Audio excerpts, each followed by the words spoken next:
Okay, now we will see one more circuit analysis by using Laplace transforms. So this circuit, you can see very obviously, this is a RLC circuit, RLC series circuit. And here we have only one loop. In the previous example analysis, we had seen RLC circuit, but it had two loops.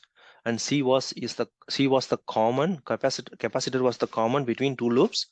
But here we have RLC, but everything is connected in series, and we have just only one loop. Current I of t is flowing in this circuit, and the supply voltage or the source voltage is nothing but V of t is equal to 3 del of t minus 1. Okay, so now we have to perform the analysis, and we have to find the current I of t in this series circuit. And remember, here we are not just using RLC, we have the numerical value to the resistor, inductor, and capacitor. So the resistor is 5 ohm, inductor is 1 Henry, and capacitor is 0.25 farad. So how can we solve this problem? First, I convert the circuit from time domain into S domain. So I write the voltage source like this. The polarity is as it is, plus minus. So the 3 del of t minus 1, it will become 3 e to the power minus s divided by s. Okay, this is the formula. We have to use it. And then the resistor, the polarity is as it is as the source voltage. So plus minus, and 5 ohm, I just write 5, R is same R. And the inductor is, I'm just drawing the same inductor, and the polarity is same as the source voltage, plus minus. And then we know for the inductor in the S domain, it's LS or L times S. L is the inductance value. So here is 1 Henry, so 1 times S, so 1 S. And the initial voltage of the inductor is, I represent like this. So remember, here the polarity is the opposite from the source voltage. So here we have the plus minus, plus minus, plus minus, but here only for the initial voltage of the inductor is minus plus. And here the L times I of 0 minus. This is the initial voltage of the inductor. And the capacitor, I just write as it is, plus minus the same polarity as the supply voltage. And then we know the formula is 1 divided by Cs. C is the capacitance value. The capacitance is given as a 0.25 farad. So 1 divided by 0.25 S. So that is the standard formula. And then the initial voltage of the capacitor, I also put another source. The polarity is same as the supply voltage, plus minus. Plus is first, now minus is the second. And then the V of 0 minus divided by S. This is indicating the initial voltage in the capacitor. So now I just complete the circuit. So the I of t, okay, now we are talking about the S domain. So the current I of S is flowing in this loop. And remember, if I assume initial condition or the initial voltage in both inductor and capacitor is equal to 0, then this I of 0 minus and V of 0 minus will be gone because the 0, 0. So then I will have only these three elements, R, L, and C. In series, of course, I applied the values instead of just putting R, Ls and 1 divided by Cs. I am writing the value, the numerical value. So I already converted the circuit from time domain into the S domain with respect to S. Now I can write the equation. So again, I am applying the Kirchhoff's voltage law or the KVL. So there is nothing but the supply voltage, that is 3 times e to the power minus s divided by s. And you can use any method either to write the equation for any loop. So I am using again the just before what I explained the previous method, the current entering in one terminal and exiting in another terminal. So I am using the polarity of the exiting terminal. So so here the current is, let me take my pen again. So the current is flowing in this loop like this. So entering in the resistor in the plus terminal and exiting in the minus terminal. So I write the minus. So minus 5 times I of S. I of S is flowing now. Remember, this is not I of T. This is capital I of S because we are in the S domain. And then here also the same, the exiting terminal is minus, so minus s times I of s, because here we know the s is the inductance impedance. So s times this I of s is also flowing through the same inductor. The same current is flowing through the inductor also. So s times I of s I write here.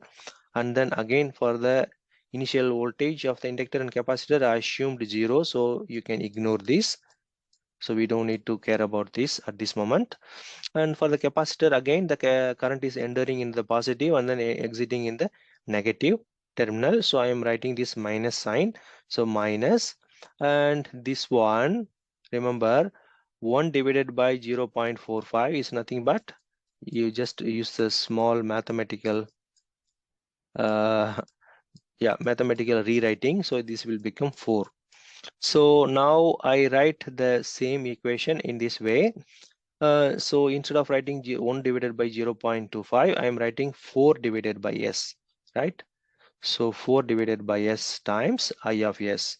So I of s, the same current is flowing through all the elements. So now the equation is kind of ready. So I have to just rewrite this equation a little bit differently. So I keep the source voltage one side, that is left side or right side, and I am taking all the voltage drop across different elements into the right side. So then it will become, so if I take this minus minus minus to the right side, then it will become plus plus plus plus. So 5 times I of s plus s times I of s plus 4 divided by s times I of s. And I can take the I of s as a common. So I of s, if I take it common, then 5 plus s plus 4 divided by s. And then this side, this is the source voltage, this will not change. So 3 times e to the power minus s divided by s. Okay, so again I can do some mathematical simplification. So this one, I just take s as a common factor here, so that I can multiply the s in all the parts in this upper part, the numerator. So 5s is here, and s multiplied, s square, and then the 4 is just as it is because it has already the s in the denominator. So now I rewrite this equation like this, and this side we already have 3 times e to the power minus s divided by s. So in both left side and right side, I have s in the denominator as a common, so I just cancel it. I just cancel the s and s. So now the equation will become like this. So I of s times s square plus 5s plus 4 is equal to 3 times e to the power minus s. So I am only after the current in the loop I of s. So capital I of s is equal to 3 times e to the power minus s divided by, I bring this entire term to this side. So here it's like this. So s square plus 5s plus 4, I can also rewrite in the other way, right? Mathematically, say s plus 4 times s plus 1.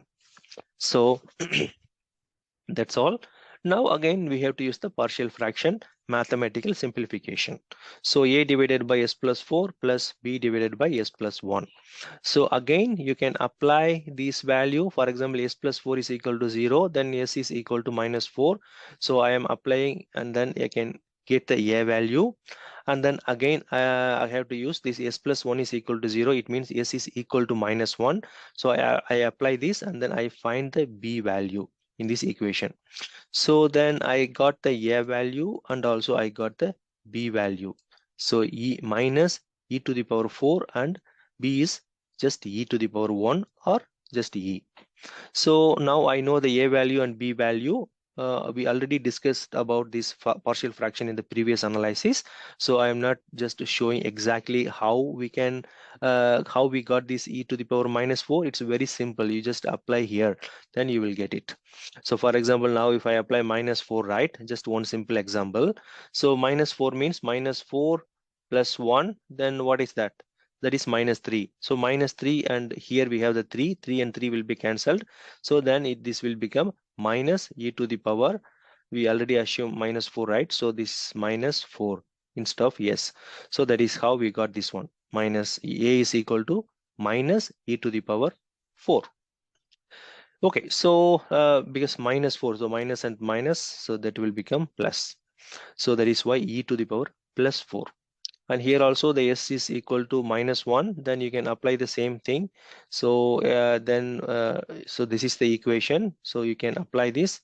So for example, minus 1 means this will become 3, and then the 3 and 3 will be cancelled, and then you can apply the same minus 1 here, then it will become a plus 1, right? Minus of minus 1, that is a plus 1 e to the power 1, and that is what we got here. B is equal to E. Anyway, so this is a very simple fraction, partial fraction mathematics. So now I know A and B values. So I apply this A and B value in this original equation that I assumed in this mathematical derivation to simplify this. So A is nothing but minus e to the power 4, and here is B is nothing but just E, and everything else is the same. So this equation is the final equation in the S domain. So this is the current flowing into this loop or in this circuit. I of S, capital I of S is, okay, here we can see the S domain circuit. Capital I of S is equal to, this is not small, this is capital I of S. Capital I of S is equal to minus e to the power 4 divided by S plus 4 plus e divided by S plus 1. Again, we have to go to the third step. We know there are 3 steps we must follow in the circuit analysis by using Laplace transform. So now we got the final equation in the S domain. Now we have to perform inverse Laplace transform. So if you apply the inverse Laplace transform, then the equation will become like this. So minus e to the power 4, that is a constant, you can keep it. So s plus 4, that is nothing but 1 divided by s plus a. If you apply the Laplace transform of inverse Laplace transform of 1 divided by s plus a, then what is the form, the output? Then it will become minus at. Remember, if you already studied about Laplace transform, you must be familiar with these formulas. So this is the formula. So I am just using the same formula. So e to the power 4 is as it is, and then e to the power minus 4t, because here a value is nothing but 4. So I apply a value as a 4, then it will become minus 4t. And here also the same, e times e to the power minus t. So this will become e to the power minus t. So now again, so I can simplify this little more again. So I keep this minus 4 as a common, then it will become t minus 1. Everything is e to the power. And also here I can take the base, e is the common, and then I can have minus t minus 1. So this equation is the final time domain equation of the current in this circuit. Small I of t is equal to e to the power minus 4 times t minus 1 plus e to the power minus of t minus 1. So this is the required I of t of the circuit. Remember, this, whatever the problems we are seeing in our lectures, all these problems are very important. So in many competitive exams like IITs and GATE exams, they ask this kind of questions. So of course you need a lot of time to solve this problem. But if you know the procedure, how it goes, and then if you have some idea of what the final answer will look like, then you will be able to solve. Especially to solve this, you need to have the basic knowledge of the Laplace transforms and the formulas. Okay, so that's all about this circuit analysis. We are done.